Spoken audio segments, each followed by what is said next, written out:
My name's Ray Breslin. I know what you're thinking. I'm not your typical prisoner.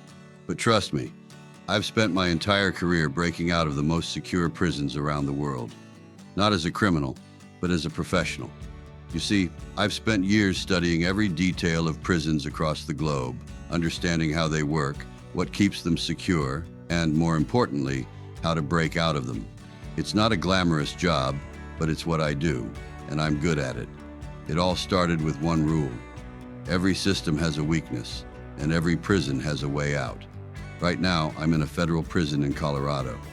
It's not my first time here, and it won't be my last. As usual, I'm watching the guards.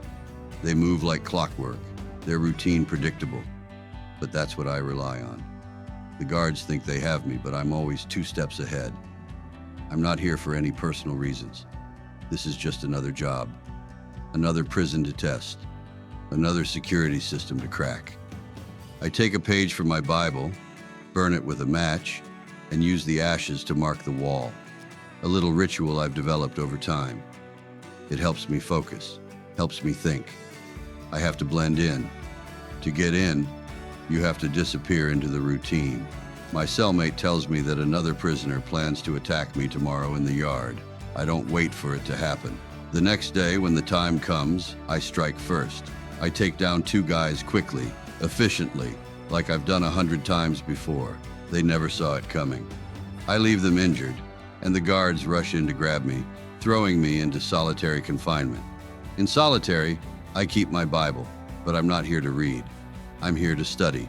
I start learning the guards' routines, smoking breaks, the keypad lock on the doors, the way they move. I start making little balls of toilet paper and water, hiding them in the tube, preparing for the escape to come. When the prison guard unlocks my handcuffs, I secretly stuff it into the keyhole of the small window. This way, even if the guard locks the small window, I can push it open immediately and reach the combination lock with my hand.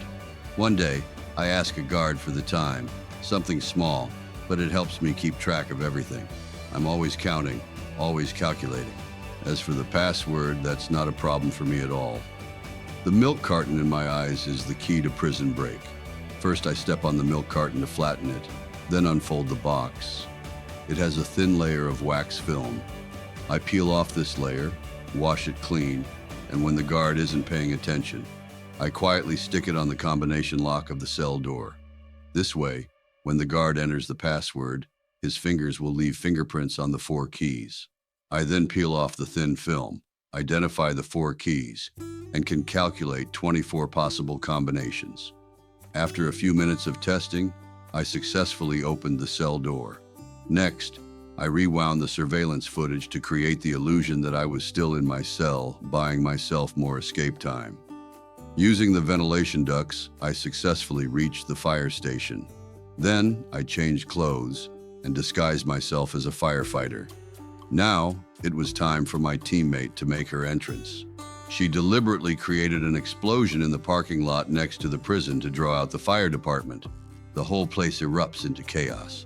The guards rush to evacuate the prisoners, completely distracted. This is my chance. Taking advantage of this opportunity, I hid under the fire truck. At this moment, everyone was busy fighting the fire and wouldn't notice me at all. I'm dressed as a fireman, blending in with the firefighters responding to the explosion. My team, Hush and Abigail, triggered the explosion. They know exactly what they're doing. They drive me to a store and give me a coin, which I use to make a call. I say one word, showtime. In a matter of minutes, I'm surrounded by cops and arrested again, but it doesn't bother me. Lester, my contact, is already on it. He always takes care of things like this. He's been in this business just as long as I have. I've escaped from 14 prisons, and it's always the same process. Learn the layout, find the weaknesses, and escape. As part of my job, I get hired by the government and private firms to test security systems. They send me to various high-security prisons, and I study everything: how the walls are built, where the blind spots are, the behavior of the guards, the layout of the cells. I spend days or even weeks making my observations. Then I escape, and my job is done. But it's not just about escaping, it's about teaching them a lesson. It's about showing these people that no matter how secure their system is, there's always a way out. I've always been an outsider to the prison system, never a prisoner, always the escape artist. In Los Angeles, I'm helping Hush with some computer issues when a CIA agent named Jessica approaches me with an offer. She tells me about this new secretive prison. It's not just any prison, its location is classified and no one knows where it is. But if I can escape, they'll pay me $5 million instead of the usual 2.5. I agree, even though Abigail and Hush are nervous about the lack of information we have. Jessica provides me with a cover identity. I'm now an explosives terrorist named Portos. The contact inside the prison is Warden Marsh, and Jessica gives me an evacuation code. It's a simple job, right? Get in, get out, escape. But nothing's ever that simple. A few days later, Abigail and Hush convince me to wear a tracking device for safety. They inject it into my arm. I'm about to be picked up when suddenly, I'm tased and thrown into the back of a van. The masked men remove the tracker, and before I know it, I'm knocked out. When I wake up, I'm groggy, disoriented, and in a helicopter. I watch as a guard, Drake, beats an inmate senseless, then throws him out of the helicopter. Drake notices I'm awake and orders his men to knock me out again. When I wake up again, I'm inside now. They've set me up, just like I thought. But this place, it's built to make you feel like you're nothing. From the second I arrive, I feel the difference. The guards are slick, organized, and always watching. They've anticipated every move. Every guard has a purpose, a role to play. It's more than just security. It's psychological warfare. I'm stripped of everything. My clothes, my possessions. I get thrown into a cell with no way out. Not that I'm worried. I've been in worse situations. This place is built to break you down, to make you doubt yourself, to make you think that there's no way out. And I start to realize someone's playing a bigger game here. The cells are plexiglass cubes, suspended in the air. The guards wear black masks. There's a massive surveillance sphere floating above, watching us at all times. I'm taken to see the warden, Hobbs. I give him my evacuation code, but he doesn't know what it means. This isn't the man I was supposed to meet. This place isn't what it seemed. I begin studying everything about the prison, the guards, the routines, the prisoners. I notice that the prisoners' jumpsuits are marked with codes that get scanned as they pass through the doors. The guards are ruthless, quick to use force on anyone who doesn't obey. Hobbs announces my fake identity over the loudspeakers, and I'm immediately a target for the other prisoners. Some thugs try to pick on me, but I quickly put them in their place. I break the leader's hand and knock him out. Before they can retaliate, another prisoner, Emil, tells them to back off. Emil Rottmeyer, played by Arnold Schwarzenegger. He's a big guy, not the type you'd expect to find in a place like this. He's a fellow inmate, and he's got a strange story. At first, I think he's just another prisoner, someone who's resigned to their fate. But as I start to talk to him, I realize he's not what he seems. He tries to befriend me, but I don't care about his story. What matters is getting out. Emil explains he used to work for Mannheim, a man who stole from the rich and gave to the poor.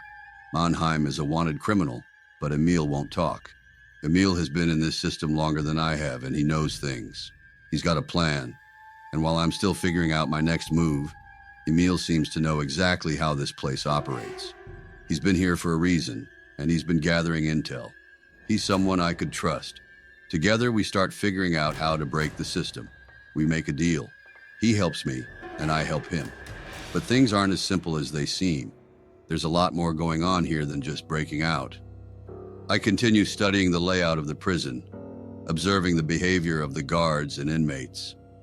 I see that some of the Muslim prisoners still pray, even though they can't see the sunset.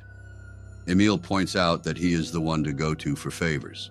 I tell him I need to get into the isolation area. He punches me to get us sent there. The isolation rooms are small, metal boxes with blinding lights and unbearable heat. But it's perfect. I endure the suffering and start looking for a way out. A few days later, Dr. Kyrie comes to check on me. I try to get information, but he doesn't talk. On his way out, Drake confronts Kyrie, demanding to know what we discussed. Kyrie lies, which tells me he might have a conscience. Afterward, Emil and I are sent back to the general area. I start making a drawing on the table and tell Emil I'll need a piece of metal to escape. Emil pretends he'll confess Mannheim's location to Hobbs, but instead he draws a rude picture. Hobbs punishes him, waterboarding him to get information. Through the pain, Emil manages to steal a metal drain cover. Later, Emil gives me the metal cover. I tell him my real identity and how I got here. I've figured it out. The prison is underground. The moisture in the air has caused the rivets to rust.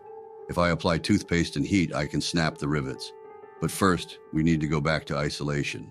Emil starts a fight with Javed, and after the guards arrive and taser everyone, we're sent back to the heat boxes. In the heat, I work on the rivets.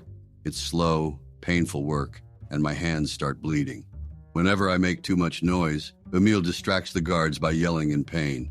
Eventually, I remove all the rivets and cover the security camera with bread. I knock on the wall to signal Emil, and he starts yelling in German. It's our chance. I open the hatch and climb down, but the corridor is locked. I tear through the pipes to climb up, but I break some electrical cables in the process. Eventually, I find another hatch. I open it to reveal the truth. This prison is on an oil tanker in the middle of the ocean. I swim through the flooded corridor and barely make it back to my box. The alarm goes off, and the guards rush to take the prisoners out of isolation. I make it back just in time, but Hobbs grows suspicious when he finds the rivets in my box. He calls Lester, who reveals my true identity. Hobbs wants to keep me locked up forever, but I'm not about to let that happen. Every day, the guards torment me, tapping on my wall to keep me awake. I share my story with Emil, how I used to be a prosecutor and a criminal I sent to jail killed, my family in revenge. Since then, I've dedicated my life to making sure criminals never escape again. Days go by, and I start studying the guards more closely, noting their movements and habits. Emil discreetly stabs me, so I'm sent to Kyrie for stitches. While I'm there, I steal a few things, including a pen and a pair of glasses. I use them to build a sextant, a tool that will help us figure out where we are. Drake and Hobbs notice unusual activity on the cameras. Hobbs calls me in and admits he's used my book to design this prison. He's ready to leave me here forever, but I lie, telling him I can get information on Mannheim from Emil. They let me go back to the common area. I tell Emil the new plan. Javed gets involved, using the sextant to gather coordinates. We figure out we're near the coast of Morocco. I swallow some clothing powder to get sick, so Kyrie sends me back to Hobbs. I tell Kyrie to check a specific page in a book. He does, and finally, he believes me. Kyrie agrees to help. I give Hobbs a fake location for Mannheim. We have 24 hours to escape before Hobbs catches on. Javed contacts Hobbs, telling him about the upcoming escape. Hobbs starts searching the cameras and catches me tapping on the wall, signaling the riot. The riot breaks out. It's chaos. Javed starts it, and we take the opportunity to grab weapons and fight back. But the guards throw a gas bomb, and we use the cover to escape unnoticed. We rush through the halls, knowing we only have 11 minutes to meet the rescuers. We open a door, and I disable the security cameras. But Hobbs activates lockdown, and the exit is locked. We fight our way through, but we're surrounded. We shoot our way out, but Javed gets shot. Emil and I drag him along as we find another hiding spot. We disable a motion detector, but the guards find us.